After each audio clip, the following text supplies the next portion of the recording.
Now, while we wait for that briefing, NATO has ordered its military commanders to intensify preparations to defend allied territory after Russia invaded Ukraine. It has put hundreds of warplanes and ships on alert, agreeing to increase troop numbers on its eastern flank.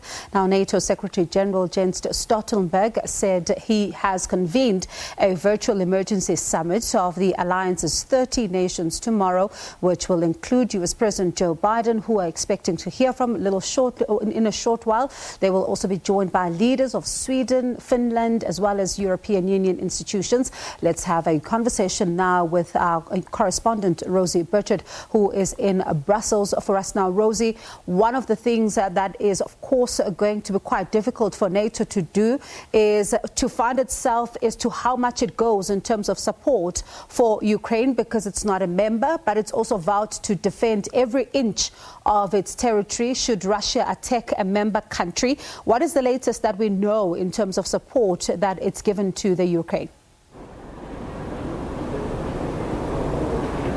Well, it's a rather stormy night here in Brussels, as you might see, and certainly a stormy atmosphere. EU leaders are on their way here, and there was an extraordinary meeting of NATO allies earlier today. They were indeed talking about what kind of support they can give to Ukraine. So we know that in the past, NATO allies have offered support to Ukraine in the form of weapons, in the form of military training, but they made it very clear that there will be no NATO boots on the ground in Ukraine, precisely as you say, because Ukraine is not a member of the alliance. What the alliance will be doing is reinforcing its eastern flank. So those countries in Eastern Europe and in the Baltics, which feel that they are kind of on the front line here, and they have expressed, several of them have expressed that they feel there is a threat to their integrity. So NATO will be very much mulling this, but what NATO does not have, unlike the European Union, is a concrete punishment mechanism. So it can't slap sanctions on Russia. That's something the European Union will be doing. It already has done, and we are expecting more sanctions to be unveiled in the next hours. The European Union says those will be massive in their nature. And I suppose the weather describing exactly where the world finds itself in right now. I mean, this has been described as the worst war since the beginning of the century, also described as a brutal act of war. And EU leaders, as you say, are on their way there. Can we, of course, expect more sanctions as the rumor mill really continues to suggest that we can expect that? Yes, indeed, EU leaders are on their way. Some of them may already be arriving. There will be in a building just behind me, and they will really be putting their heads together this evening, trying to find out what to do next, trying to plot their next move on this very complex geopolitical chessboard. We do expect more sanctions. What the EU unveiled yesterday was sanctions against several members of the Russian government, against the editor-in-chief of the broadcaster RT. That, of course, seems to have not deterred Russia in any sense. So they will be trying to make a bigger stand this time. We understand what's on the table might be some visa access conditions. We also understand, at least from the Ukrainian side, Ukraine has called on Western countries, including those in the European Union, to cut Russia off from the SWIFT payment system, and that would really isolate its economies in many ways. Now, let's be clear that no sanctions come without pain, so there may be counter sanctions, and what European Union countries will be doing tonight is trying to weigh up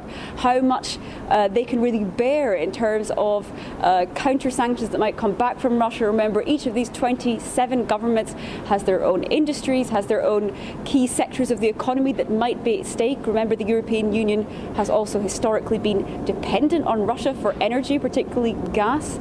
So those will all be calculations coming up tonight, but certainly a very long night of talks ahead in what is a very, very tense time here in Europe. Of course, the sanctions will no doubt hurt the pockets, of course, of many countries around the world, and this is going to be felt by individuals. And I can't help but notice some of the people that are walking behind you there as we have this conversation. I wonder, what is the mood there like? Are they concerned about what is happening in Ukraine? Because we are, of course, seeing mayhem there, and I wonder then where the thinking of the people that are behind you is, and some of those in Brussels tonight. Well, I think ordinary people walking on the street in Brussels tonight are certainly concerned about this stormy, rainy weather. But no, we must say that people here are also concerned about this very, very tense situation in Eastern Europe. Well, of course, this hasn't yet really had any major direct impact on people's lives, though we are seeing, for example, gas prices spiking. So people are definitely expressing a concern how this might affect their day-to-day lives. But moreover, we're hearing lots of messages of solidarity with the people of Ukraine. Otherwise, as you can see, in many ways, people are going about their business.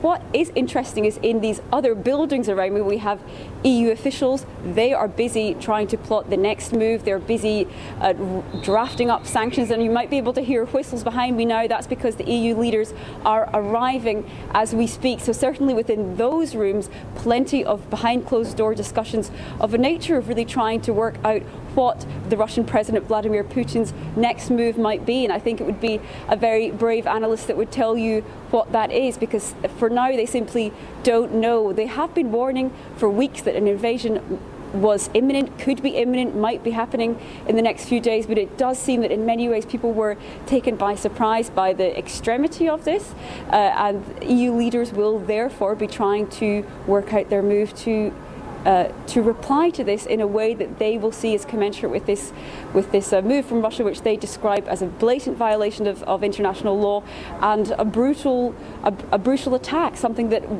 in Europe, a type of war that we thought had perhaps been confined to the history books. That's certainly how it's been described by officials here in Brussels today. All right, Rosie, we'll leave it there for now for you to get some shelter and also just continue watching those developments around the EU. For us, that's Rosie Birchard coming to us live from Brussels. We remind you, of course, we are waiting for President Joe Biden to address the nation on further sanctions possibly. And well, of course, later on in the evening, UN Secretary-General Antonio Guterres will also be speaking.